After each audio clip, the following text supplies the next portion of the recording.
انت دلوقتي عايز ان انت تمشي فريرا، وشرط الجزائي بتاع فريرا الشرط الجزائي ان هو ياخد الموسم كامل دوت.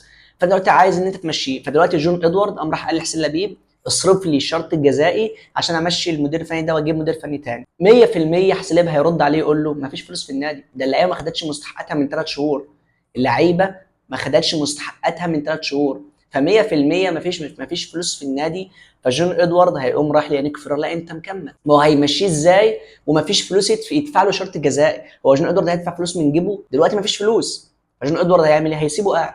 فتجربه جون ادوارد اللي هيحكم عليها بالفشل في المجلس ده هو ظالم، لا يسال عن اي عبث بيحصل في الزمالك، يسال على اختياراته، على المدرب.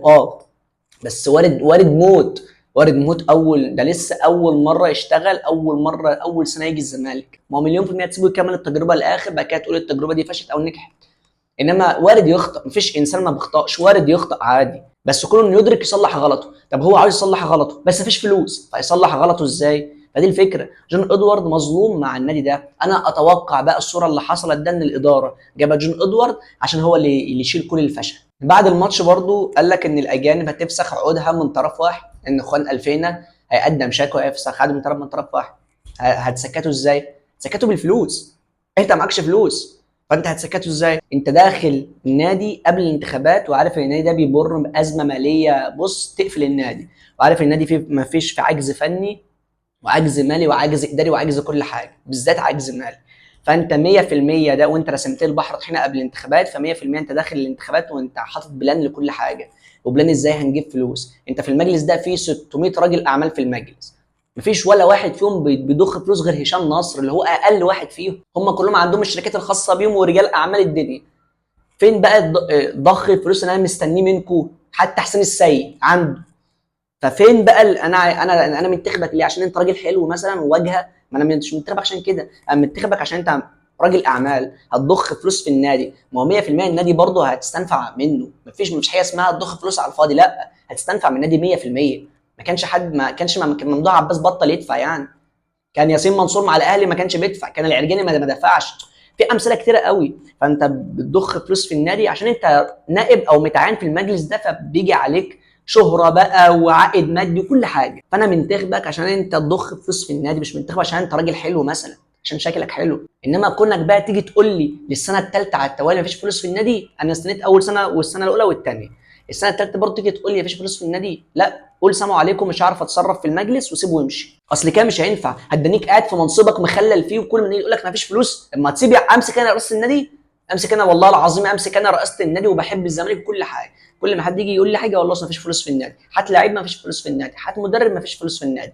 ماشي مفيش فلوس في النادي. ما هي مش لبانه في بقك كل ما اقول لك حتى مفيش فلوس في النادي، امال انت قاعد ليه؟ سيب المجلس وامشي، سيب النادي وامشي، خلينا بنشوف انتخابات جديده بقى، مستثمر يجي اي حاجه. انما الجمله دي بتدل ان انت داخل المجلس، دخلت الانتخابات وانت مش عارف اي حاجه، انت دخلت بس عشان تمسك الزمالك من غير اي حاجه، وهو ده اللي واضح بقى. يعني دلوقتي انت عايز تخصم من اللعيبه مثلا، قمت جاي قايل خصم عشان سوء النتائج دي، ايه اللي هيحصل؟ لعيبه هترد عليك، اقل لاعب هيرد عليك يقول لك مش لما اخد فلوسي، يكون عنده حق 100%. فاللعيبه ما خدتش فلوسها، انت هتتعامل ازاي معاهم؟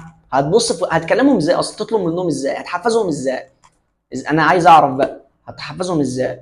حتى لو المصريين استحملوا شويه، الاجانب مش هيستحملوا. اخوان الفينا اخوان بزيرة هيرفع قضيه انه يفسخ عقد من طرف واحد عشان عايز فلوس، ونفس الكلام على شيكو بنزا اللهبل ده. فانت بقى هتمشيهم ويبقى قضايا في الفيف ووقف قيد ومش عارف ايه، دخلنا في نفس اللوب اللي كنا فيه مع مرتضى منصور تاني. بس انا ما بقولش ان مرتضى منصور يرجع، انا ابدا يوم ما لو رجع الزمالك انا هبطل اشجع الزمالك. انا مش عايز مرتضى منصور يرجع الزمالك تاني، ده العدو التاريخي للزمالك، دي كده دي ما فيهاش نقاش. بس المجلس ده برضه فاشل لحد دلوقتي. هو ليه مكتوب عليا ان كل مجلس فاشله؟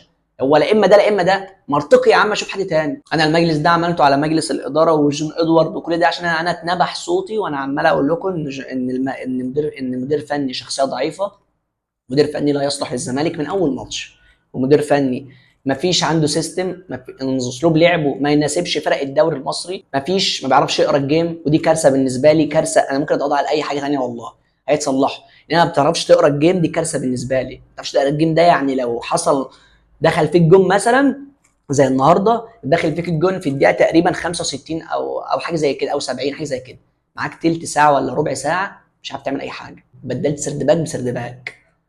فانا بالنسبه لي دي كارثه، اهم ما يميز جوزوالدو فريرا بقى اللي هو البرتغالي، المدرب اللي انا اعظم مدرب انا حبيته جه الزمالك، كان اهم ميزه عنده انه بيعرف يقرا الجيم. وحاجه تانية فنيه مش عارف اعديها، مش عارف ما اتكلمش عليها والله، الفيديو ده للاداره بس انا مش عارف اعديها.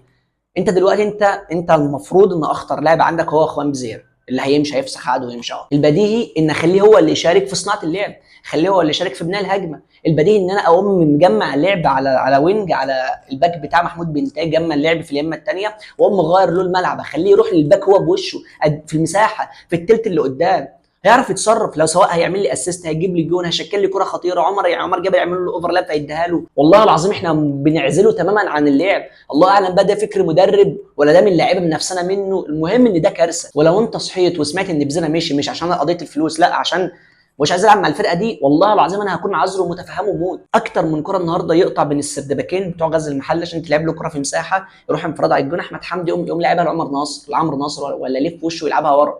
طب ما تلعب له يا ابني جري كورتين بالكربون، نفس الفكره. بس كل ده انا اتكلمت عليه وهريت عليه كتير وقلنا لازم يمشي، فاركن ده على جنب. انا دلوقتي الفيديو ده مشكلتي مع الاداره، كونك هتفضل قاعد لي وتقول لي اصل ما فيش فلوس في النادي، دي كارثه اقسم بالله. هتقول لي ارض اكتوبر اتسحبت، ماليش دعوه، انت عندك بدايل يا معلم. ما ينفعش تكون قاعد على مجلس اداره نادي الزمالك وما عندكش بلان لكل حاجه، ما ينفعش والله العظيم. جون ادوارد تجربته هتفشل، واللي سببها مجلس الاداره. جون ادوارد لا يسال، سببها مجلس الاداره. انما انا مش منتظرك كده، انا منتخبك عشان انت رجال اعمال، عشان معاكم فلوس، عشان تضخها في النادي وترجعوا النادي للهويه بتاعته تاني. مش هتعرفوا استاذنوا وقولوا سلام عليكم احنا مش هنعرف نشتغل ويمشوا ونعمل انتخابات جديد. انما بالعبث اللي احنا ماشيين فيه النادي هيتقفل اخر الموسم، اللي مخلي الزمالك مش زي الاسماعيلي. خلي بالك حالته زي الزمالك برضه، والله العظيم الزمالك زي الاسماعيلي من الفلوس، مفيش فلوس في الاثنين. بس الاسماعيلي هبط ليه دلوقتي؟ عشان كل اللعيبه اللي كانت شايلاهم مشوا، كلهم مشوا. فرقه الاسماعيلي دلوقتي كلها من الناشئين و19 سنه وكلهم عيال هبل يعني. بس وبرده اللي مخليها الزمالك سن عن الاسماعيلي انه في كذا لاعب يشيل، والجمهور. جمهور الزمالك هو اللي مخلي الزمالك عايش لحد دلوقتي. الجمهور اقسم بعز جلاله الله هو الدافع الاول للزمالك. غير كده والله العظيم الزمالك ده ما هتلاقوا فرق بينه وبين الاسماعيلي. بس مع الوقت، مع تكرار الفلوس، مع ازمه الفلوس، الجمهور مش هيسعفك، لان الجمهور مش هيضخ فلوس هو في النادي.